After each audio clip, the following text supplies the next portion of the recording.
Hello, and welcome to another indie horror game. This time I'll be playing the demo to the Dyer Expedition, and if you'd like to find out more and maybe even play the demo for yourselves, you'll find the links in the details down below in the description as usual, okay? It's going to be a first-person puzzle adventure game heavily inspired by the H.P. Lovecraft story At the Mountains of Madness, and I really hope you enjoy it. If you do, leave this video a like, leave your thoughts down below in the comments by the end, alright? Here we go, this is the demo to the Dyer Expedition.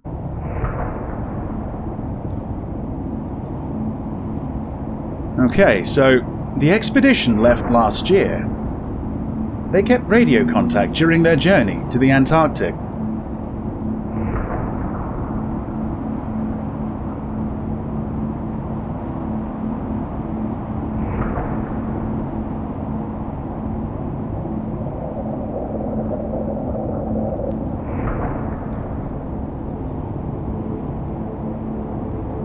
After they finally arrived, they set up base camp. They kept us up to date with what they were working on. At least, for some time.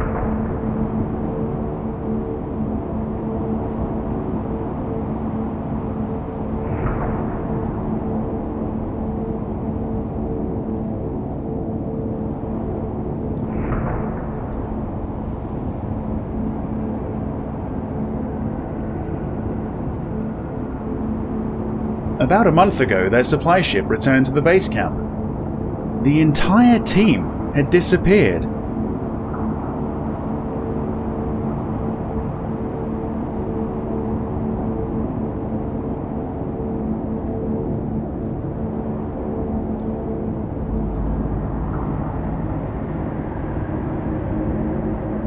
The university didn't want me to go. They said going to the Antarctic alone was practically suicide. I agree, but let me guess. Nevertheless, I'm gonna do it. Yep, there you go. I'm leaving the icebreaker. I'm heading out alone on a rowboat. I'm not gonna last more than 5 minutes. Oh boy.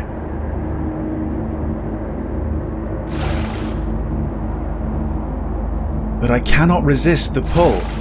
Something draws me there. I need to know what happened to my colleagues, my friends.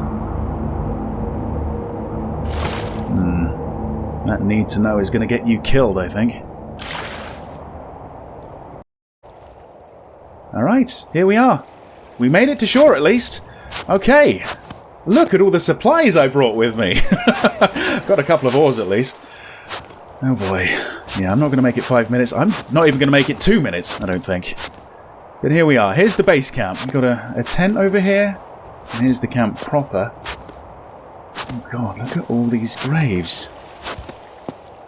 Okay, that's not good. Right, okay, I can pick up the shovel. First thing I do when I reach the shore is start digging up graves. Oh boy. Okay, yeah, start as you mean to go on, I suppose. Okay. It seems we're not going to be prying open the caskets. But right, yeah. What happened to them? I suppose that's what we're here to find out. Looks like this is all boarded up. We've got some empty cans at the front door. Oh, okay. An electric torch. Brilliant. Got myself a light source. Ah, some notes. January 4th, 1931. Nice. W. Dyer. My name is William Dyer, and I'm a professor of geology at the Miskatonic University, Massachusetts. Our mission in the Antarctic is to conduct several geological surveys and, soil properties permitting, archaeological digs on parts of the continent that haven't been explored by previous expeditions. After several grueling weeks at sea aboard the Arkham, we have finally reached our destination. Following the unloading of the expedition's cargo, the ship is to make the return trip to bring further supplies. Aside from the usual reports on our surveys, I will keep a diary and instruct several key members of the team to do the same. Antarctica is, for all intents and purposes, a new scientific frontier, and I want to preserve even the minutest of details for posterity in case our expedition fails under unforeseen circumstances. January the 10th, 1931. W. Dyer. We erected a rudimentary shack for the team with the supplies we brought. It should prove a better shelter than the number of tents we had to spend the last 6 nights in if we intend to stay for as long as we have planned, which is several weeks. The Arkham is scheduled to return in 14 days with supplies. January the 12th, 1931. W. Dyer. While we studied what lies within the cave, Mr. Gedney was able to erect the drilling apparatus and promptly excavated several fossils, mostly things like seaweeds and trilobites. These discoveries align with the strata they were found in, but they are of course exciting nonetheless. What is remarkable, though, is an enormous fossil that Mr. Gedney was able to unearth. It seems to be the imprint of a gigantic, hitherto unknown species of 5-sided starfish. Ah, is that so? Alright. So, yeah, this is definitely inspired by At the Mountains of Madness. I think this is actually going to be a sort of sequel as well, because I think it's actually William Dyer that you follow in At the Mountains of Madness. And I guess, you know, the events of the story have already played out, so I guess we're going to be sort of rediscovering and retracing his steps, aren't we? Oh, wow, okay. Is that what he was talking about? It's all cracked. Okay, so can't get in there by the looks of it. Let's see, that's going to be the drilling apparatus. More supplies, a sled. Anything over here? Any more notes? I quite like that it was voiced, honestly. Yeah. Okay, up here. It seems there is a sort of faint trail in the snow. Yeah, thankfully we can run. A couple more sleds. Ah, right, there is something up here. Yeah, there's a cave. Okay. Here we are. Oh, it's locked. But wait, is anything locked when you got one of these? I guess so. It doesn't seem like I can jump, although if I could really easily get in. So we're looking for a key? Or a way to, you know, break this down, I guess. There must be something down here that I've missed. Something on the sleds? Why did I dig up the bodies, but I didn't open the caskets? There's got to be something to that, right? Can I use this to pry the boards off? No? Okay, maybe there's going to be some more tools around here. Maybe someone's buried with the key. I don't know. Down here, there's no back door. Hang on. Ah, here we are. Oh, perfect. Keys. Okay. So, we're done with the shovel? Who knows what's under there? Okay. Well, this might be a dumb decision, but, you know, I've made quite a fair few already, so why not continue?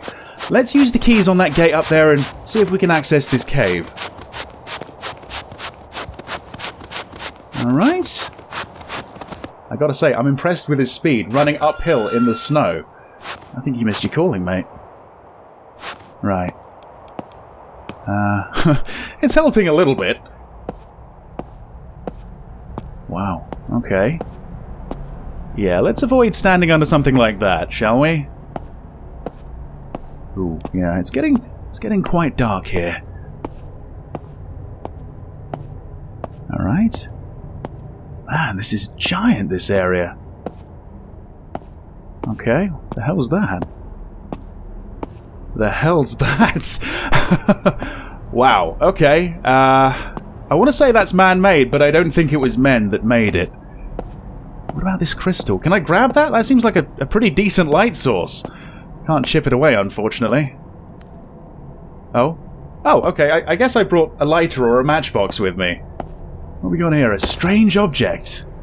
And some more notes. January the 11th, 1931. All right. W. Dyer.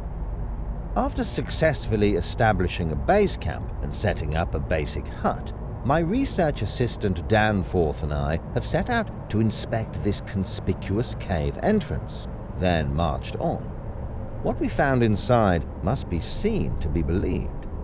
A construct of some kind, then an entrance leading further into the darkness, all built in stone. It must have been built by an ancient people thousands of years ago. I have yet to find an answer to the question of how they possibly could have arrived, let alone how they sustained themselves in Antarctica. How were humans of yore able to stay alive in such a hostile environment? not to mention to erect such an imposing structure. January the 13th, 1931. W. Dyer. After examining the structure further, we surmised that it must be far more ancient than we initially believed. The open entrance features what appears to be a door-like mechanism, but there does not seem to be any obvious way of operating it. There is a 5-sided hole at the center of the platform, about 10 inches wide, which suggests that something is missing, an object which can be inserted into it. January the 16th, 1931. W. Dyer. We've found a strange object embedded in the ice, not far from the entrance. It's a 5-sided cylinder, primarily made of stone with a star-shaped top. It has metal trimmings, a gemstone embedded in its top side, and its 5 sides are marked with strange symbols. This newly discovered object fits the hole of the pedestal in front of the door perfectly, but inserting it doesn't seem to have any effect. I can only speculate, but I assume it functions like a key to open the door should it close. Right. So that's what I'm holding. Some sort of strange key. Okay. And it gets used somewhere over here? Let's see. Wow. Alright. Up here? Oh yeah, there's a little socket down here. There you go. Right. There's mistake number 6. Right. Yeah. And here's mistake number 7. I'm going to go in and not retreat back to the rowboat. Huh. Alright. I like the idea of this game. It's an interesting way of sort of retelling the story. Now, what are we seeing here? Yeah. I mean, these don't look great. These look even worse. I think I might know what I'm looking at, and if you've read At the Mountains of Madness, you might know as well, but, oh, hang on. Another note. January the 13th, 1931. W. Dyer. I finally found some time to inspect the mural inside of the structure more closely. What's portrayed here must be an elaborate joke, because the alternative frightens me deeply. It depicts several winged creatures. Their bodies are cylindrical, their heads are almost star-shaped, and they have several appendages that remind me of cephalopods. They're held up by an amoeba-like mass. Below this, there is what I can only describe as a simplified map of the solar system. The mass to the left may represent the Sun, while the circles to the right of it may represent certain planets. The third circle, Earth, is slightly shifted upwards, possibly to highlight it. This iconography is unlike anything I'm familiar with. I bet it is. I think you're going to be looking at a lot of things that you're unfamiliar with. Alright, is that just a light source? It's more of that crystal, actually. Same thing on this side? Yes. Are they teeth? I think they might be. Almost looks like a zipper, doesn't it? Okay. Let's continue. Wow, okay, I am really relying on this flashlight now, aren't I? It's very, very dark. Oh, hang on, hang on! I think I just saw a faint image of someone standing there. Maybe William? Yeah, I don't know if I really want to go that way, to be honest. Can't go that way. Can't jump, of course. Well, I do have a ladder. Right, okay. Where do we need to go? Oh, I see! Oh, right, okay, so we use this as a bridge. Right, okay, so we're going this way. But I still can't jump. Wait, can I... Ah, yes, okay, I understand the ladder now. Can I go across one more time? Here we are. Good stuff. Right. Yeah, I'm going to bring this with me. Okay, there's a crack in the rock. Looks like it enters a tunnel. Yeah, I'm going to need a longer ladder, so I think this is really the only way I can go. Let's see. Alright. Any beasts lurking around here? Giant penguins, maybe? Wouldn't be surprised if they turn up at some point. Alright. We're at a little bit of an impasse again, although, here we are. That ladder's pretty handy. Okay. Can I not... Oh, really? I can't pick it up? Wait, oh no, Oh! Okay, well, I guess I'm not going back. I am gonna die in here, aren't I?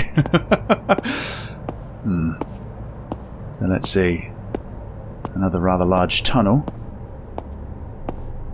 That way? Okay. I want to check all these barrels and boxes just in case there's more notes, more findings, more explanations for what's going on here. Love the light. Yeah, this seems alright so far. A little bit basic, a little bit sort of barren, but yeah, I like the idea of it. Ah. Right, I was on the other side of this, wasn't I? And yeah, this is what he was talking about. Okay. Light some more candles and read some more notes. January 17th, 1931. W. Dyer. After much consideration, Danforth and I finally made the perilous climb across the chasm.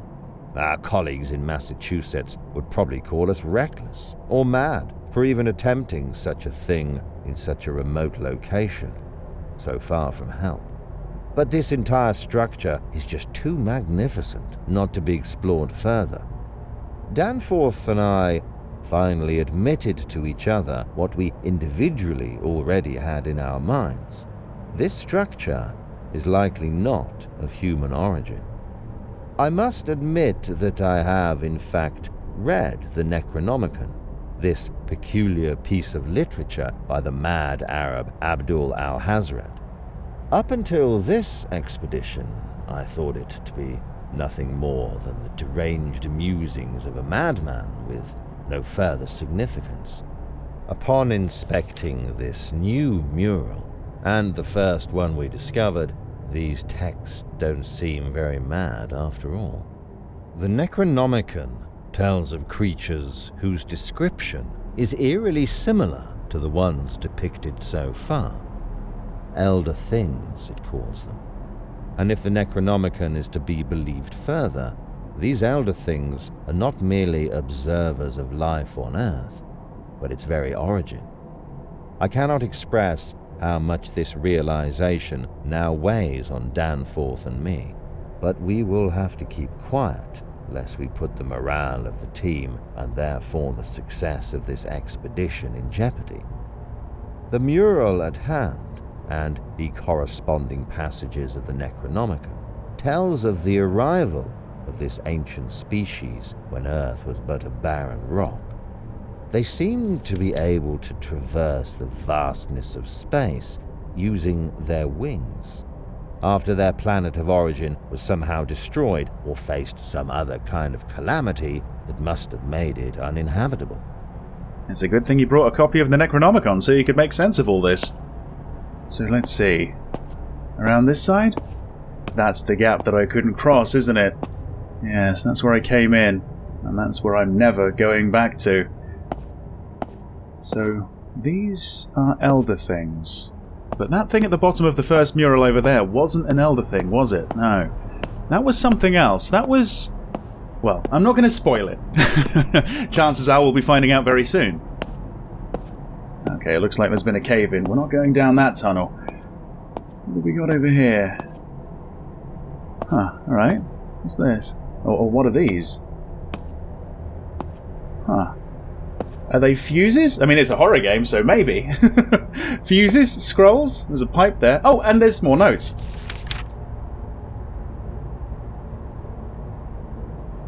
Nothing's going to happen this time? Have I got to read it? Oh my goodness, okay. I was tasked by Professor Dyer to examine and catalogue a large room while he made sense of the mural nearby.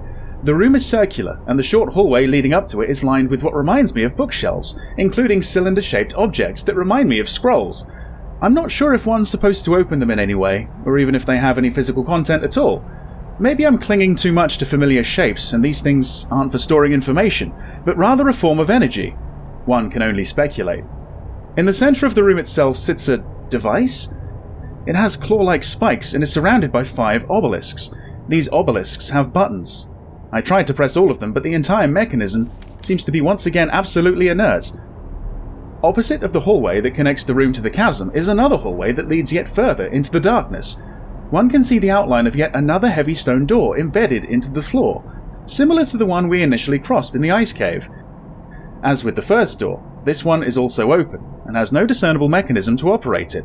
I sure am glad that the expedition brought an ample supply of batteries for our electric torches, because this is where we will go next. Oh please, don't talk to me about torch batteries. I bet this is going to start flickering at some point. Right. Okay, so this would be the obelisk, and this would be the claw-shaped object. Okay. Right, so is there another button on this one? Okay. Oh. On here? No, that's not working either. Okay. It did seem to work when I chose this one, though, didn't it? So, yeah, maybe it's a combination thing. Maybe it's this one? No? Okay, hang on. This one over here. Ah, yes, okay. So we've just got to get them in the right order. That one next? Let's see. Oh, it is! Okay. Alright, let's run across this, trying not to get hit by that beam. Ah, really? Ah, never mind, never mind. Okay, so that one... That's 2. This is 3. This is 4, and then this one's got to be 5. It's the last one. Oh, wow, okay. That's a cool visual. But that opens the door. Brilliant. Okay. Yeah, I don't recognize these constellations. Okay. Let's see, what's up next? Probably best I stay away from those, honestly. Right, another door. Do I need another strange key? No! No, I don't. Ah, that's where it ends. Okay. Yeah, so that was the demo to the Dyer Expedition, and that was alright. I think as a game, it is a little lacking. It is a little bit basic. There's not a great deal going on. If you perceive this more as like an interactive retelling of At the Mountains of Madness, it's pretty cool. Yeah. I kind of want to play the full game just to experience it in that way, but yeah, I don't know if it's going to be the most stimulating thing. You know what I mean? But yeah, nevertheless, I hope you enjoyed it. Leave your thoughts down below in the comments, like or dislike the video, and I hope to see you back in another one very soon. See you then. They said going to the Antarctic alone was practically suicide. I agree. But let me guess. Nevertheless, I'm gonna do it. First thing I do when I reach the shore is start digging up graves. Oh boy. Oh, it's locked. But wait, is anything locked when you got one of these? I guess so. This might be a dumb decision, but, you know, I've made quite a fair few already, so why not continue? The hell's that? The hell's that? Are they fuses? I mean, it's a horror game, so maybe.